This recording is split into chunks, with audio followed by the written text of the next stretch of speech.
హడావిడిగా వచ్చారేంట్రా ఇద్దరు? ఏంటి సంగతి? సినిమాకు వచ్చిన కష్టాలా? మీరిద్దరేమో డ్రిమ్ గా ఎస్. రెడీ అయి వచ్చారు. నేనేమో రూపాయి విలువ కష్టాలన్నీ నా మొహంలోనే కనపడుతున్నట్టు వచ్చాను. పర్లేదు, థియేటర్ లో అన్ని రకాల వాళ్ళు ఉంటారు.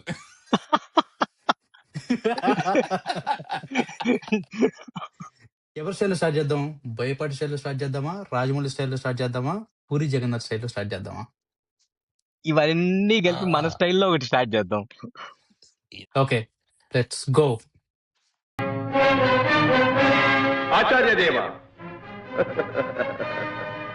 ఏమంటివి జాతి నెపమున సూత సుతుల కింద నిలువ అర్హత లేదందువా? అవసరాల కోసం దారులు తొక్కే పాత్రలు తప్ప హీరోలు విలన్లు లేరి నాటకంలో.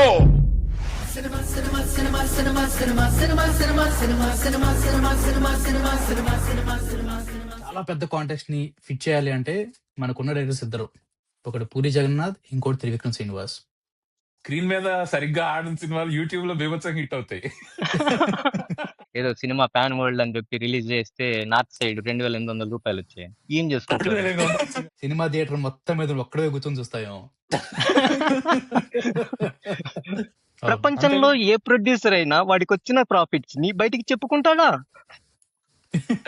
Not every concept is a pan world concept.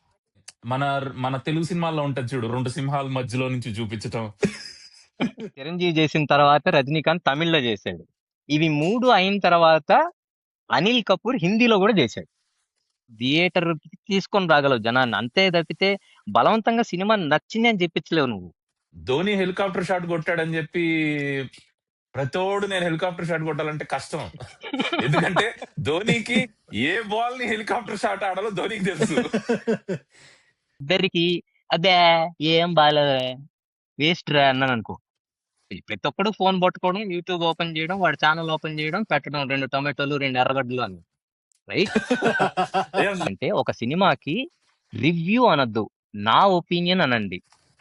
అసలు ఈ సినిమా జర్నలిస్టులు ఆ సినిమా ప్రమోషన్ లో అడిగే, ఇంటర్వ్యూలో అడిగే క్వశ్చన్లు ఉంటాయి. దేవుడా, ఈ సినిమాలో మీరు ఉమనైజర్ గా యాక్ట్ చేశారు, మీరు నిజ జీవితంలో కూడా ఉమనైజరా? అసలు వాడిని ఏ చెప్పుతో కొట్టాలి చెప్పు? నిజమా? అవునా కదా? అవును. సితారానే, ఉమ్. సితారా అనుకుంటా దాని పేరు కదా. తారా సితారా అంటే రామోజీ ఫిల్మ్ సిటీలో సార్ దీనికి గొడవ ఏంటి అది ఇది అంటే సూర్య చెప్తాడు చాడు, కాదు ఇద్దరు తాగుబోతులు నోటుతోలని. ఇప్పుడు ఫ్యాన్స్ వార్ అంటే ఒక సినిమా రిలీజ్ అవుతుంది అంటే టెన్షన్ ఉండేది. ఈ సినిమా రిజల్ట్ అటు ఇటు అయితే ఎంత ఫేస్ చేయాలి మనం అని ఒక టెన్షన్ ఉండేది ఒక అభిమానికి. పెళ్లి లేదా ఏదైనా శుభకార్యం కి సంబంధించి సీన్ లో కృష్ణవంశీ వేసే సెట్లని ఫాలో అయ్యి పెళ్లిళ్ళు చేసుకున్న వాళ్ళు ఉన్నారు తెలుసా? అవును. సాంప్రదాయం సైడ్ ఆఫ్ కృష్ణవంశీ మాట్లాడుతున్నావు కానీ రొమాన్స్ సైడ్ ఆఫ్ కృష్ణవంశీ గురించి మాట్లాడితే ఇంకా అది వేరు. నేను చెన్నకేశవరెడ్డి అనే సినిమాకి వెళ్ళాను అనుకో, నాకు బాలకృష్ణ అని తెలిసే వెళ్ళా. నాకు కావాల్సింది, నాకు ఇంట్రడ్యూస్ చేయాల్సింది మీరు చెన్నకేశవరెడ్డిని ఇంట్రడ్యూస్ చేయాలి, బాలకృష్ణన్ కాదు. నీకు ఒక చెట్టు ఎందుకు పడింది, మహావృక్షం ఎందుకు పడిపోయింది, 3 బండ్లు ఎందుకు వచ్చాగాయి, వాళ్ళతో ఫైట్ ఎందుకు చేశాడు, దీనికి నా కథకి ఏం సంబంధం లేదు. చేస్తే ఒక చిన్న తోపుడు బండి మీద ఇలా ఈడ్చుకుంటూ వస్తుంటాడు చూడు, అది ఎంత నేటివిటీ చూపిస్తాడంటే, ఎంత న్యాచురాలిటీ ఉంటుందంటే, ఒక మొన్న వచ్చిన వాల్తేరు వీరయ్య ఏది లుంగి ఇట్లా అడ్డం పెట్టుకొని బీడీ వెలిగిస్తాడు చూడు, అక్కడ దాకా నువ్వు ఏ సినిమా ఇంట్రాక్షన్ అడిగినా కూడా నాకు అన్ని గుర్తుంటాయి. Point to point, scene to scene చెప్పగలను నేను. చిరంజీవి తాగినప్పుడు చేసే కామెడీ యాక్షన్ అనేది ప్యూర్ మ్యాజిక్. అది మందు తాగే సీన్స్, మందు తాగినప్పుడు చేసే యాక్షన్ చిరంజీవి ఇంకా అసలు పరాకాష్ట. అది group of friends cinema lovers అయి ఉండి వాళ్ళు నిజంగా ఒక సిట్టింగ్ లోకి వెళ్తే ఇలాంటి సీన్స్ ని గుర్తు చేసుకోకుండా ఎవరు ఉండరేమో.